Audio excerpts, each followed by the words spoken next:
Welcome back to Only Talk Sports. We talk sports every single day, or at least we try to. I'm Ernest Jeffrey. Subscribe to the channel if you like sports content and hit that notification bell so you never miss our video.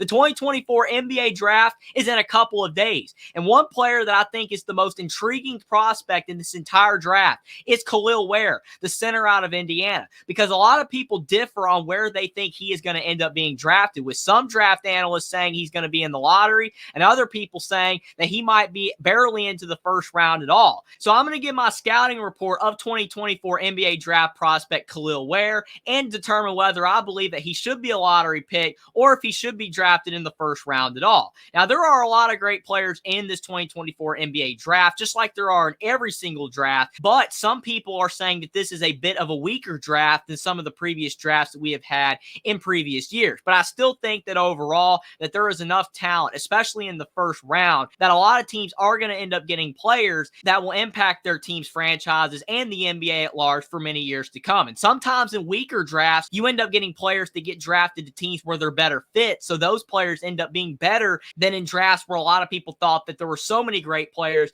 that that draft would be one of the best of all time. So I think this draft, even though it might be a bit weak, it has some players that I think are going to make a big impact in the NBA, especially if they get drafted to the right team. And Kel'el Ware is no exception, because he was a five-star recruit a couple of years ago coming out of high school, a top 10 prospect in the 2022 class, and people thought he was going to be an instant impact in college basketball for the Oregon Ducks, and he was going to be a lottery pick after his freshman year. But after his 1 year at Oregon, things did not go all too well, because he actually got benched halfway throughout the season with the Ducks. Dana Altman said that he just wasn't working hard enough, he wasn't giving enough effort, and then that's where the labels that Kel'el Ware, his motor's not strong enough, he doesn't give it 110% every single game, those narratives popped up, and then Kel'el Ware tanked down the draft boards, and actually he still was going to end up being a second-round draft pick more than likely after his one lackluster season with the Oregon Ducks, but he decided to not go off to the NBA, transfer from Oregon, and go to the Indiana Hoosiers, which actually was the best decision that Kel'el Ware could have possibly made. There have been a lot of players that have decided to go off to the NBA early that were not ready. Their games were just not honed in. They weren't crafted enough yet. And then they go off to the pros and they're just a sitting duck out there against so many better players. And then their careers end up getting shortened and they're out of the NBA after 3 or 4 years, even though they had so much talent and potential. And Kel'el Ware, he's got that in spades. He is a 7-foot guy who now weighs 240 pounds. A couple years ago, he weighed 210 pounds. So he's bulked up. Yes, he's still a little bit thin in certain spots of his body, but his lower body is much more strong than it used to be. And that has allowed him to bang in the paint more, but he still has a lot of quickness as well for a guy his size, and his length makes up for any athletic limitations that he could possibly have. But going to Indiana definitely rejuvenated his draft stock, because he had a much better year with Mike Woodson, who has had success with centers already with the Indiana Hoosiers, giving Trace Jackson Davis a chance to get off to the NBA.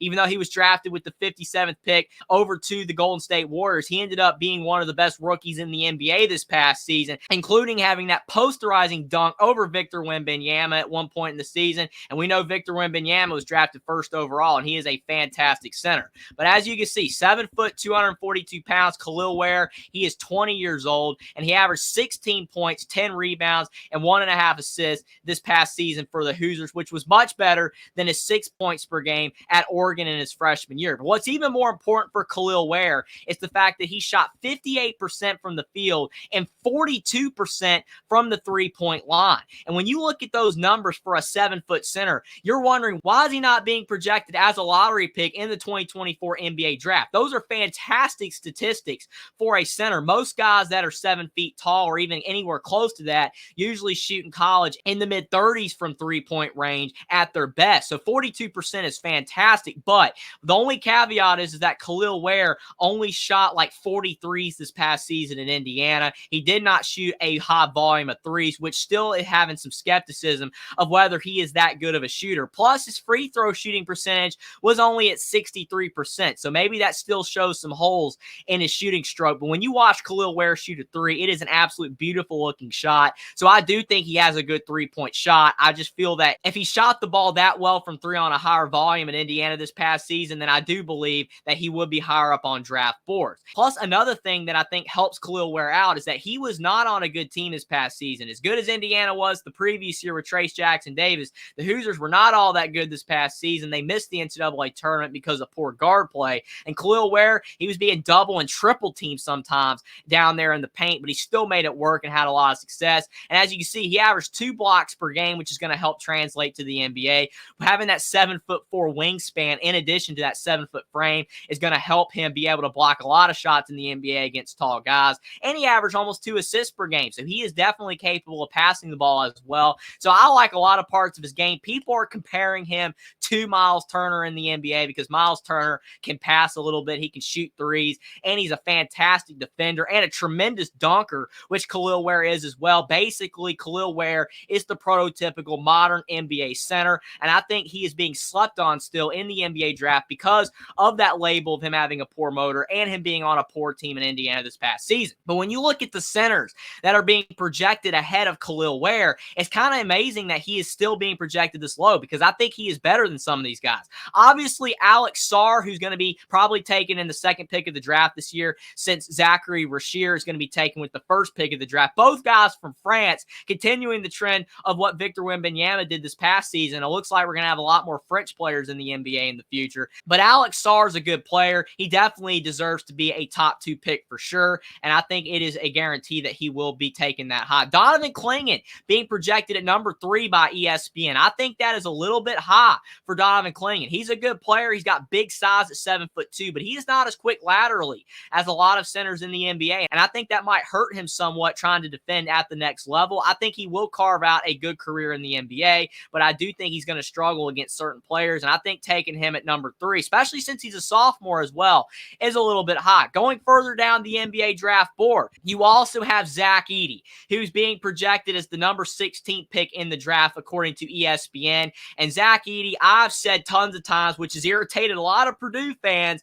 but I believe Zach Edey should not be a first-round pick, and it has nothing to do with the fact that he is a senior. I think the NBA is being smart by taking some of these older players now higher in the draft when they weren't doing it before, because older guys have maturity and experience, and that can help translate off to the NBA. But Zach Edey's 7'4". He does have a great lower body, though. He's not going to have a lot of knee injuries, it looks like some of these other 7'5" kind of players have had in the past. I think he should be fine in that regard, but he does not run the floor quick enough, in my opinion, to be able to keep up with some of these bigs in the NBA. As fast and up and down as these teams are going in the NBA these days, I think he's going to mightily struggle in that regard. The only thing that might help him out a little bit is it does seem the NBA is starting to focus more on defense and center play now than they were about 5 years ago, like the Minnesota Timberwolves, who had 3 centers on their team that were high-impact players. So Zach Edey might be able to find a place in the NBA and carve out a role on a team, but I do think he is going to struggle. And being the 16th pick in the draft, to me, is a little bit high. Then you have Kyle Filipowski at 21 and Yves Missi at 22.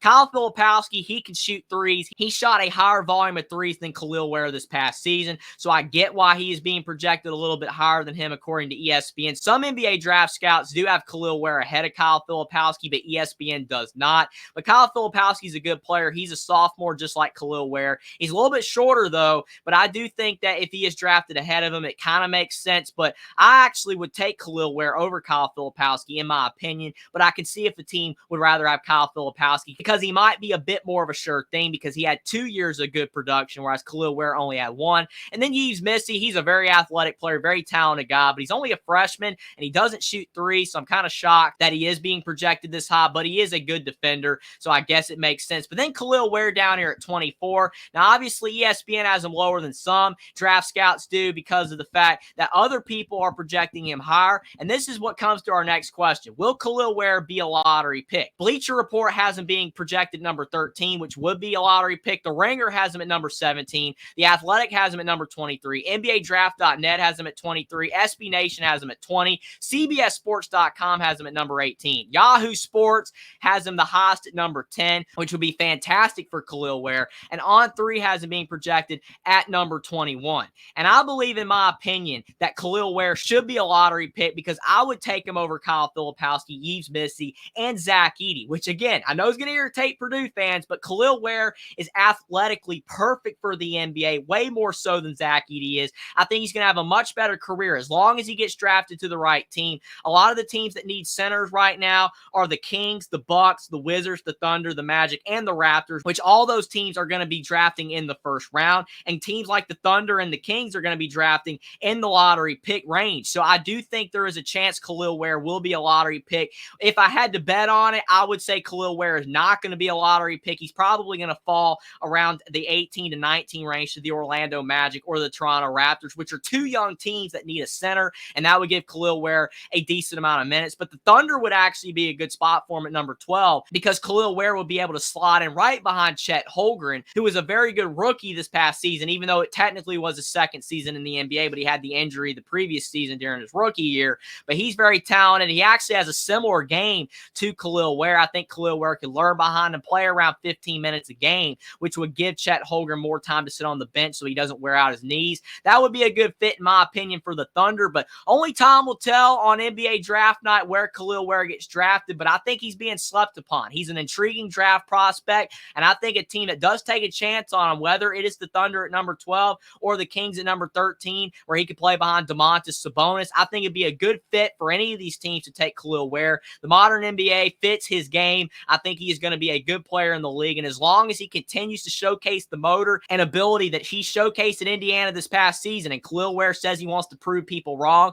and continue to showcase that he is a great player with a lot of talent and upside, and he wants to continue to improve, then I think he will have success in the NBA. Even the NBA is giving him a green room invitation as well for the draft, so they're thinking he's going to be drafted high. I'm intrigued to see where Kel'el Ware is going to end up, and I think he will end up being a guy that if he does get drafted in the 20s, some teams are going to wish they took a chance on him by drafting him in the lottery. But let me know what you guys think in the comment section down below about Kel'el Ware and whether you think that he is one of the best centers in this 2024 NBA draft and that he's better than Zach Edey or Kyle Filipowski and Yves Missy, or if you think that he should be drafted behind those guys because he still hasn't showcased enough consistency to be drafted higher up in the lottery, and ultimately which team you think will end up drafting Kel'el Ware. Subscribe to the channel if you like sports content. Like this video down below. Follow me on Twitter as well. Link is in the description, and I'll see you next time.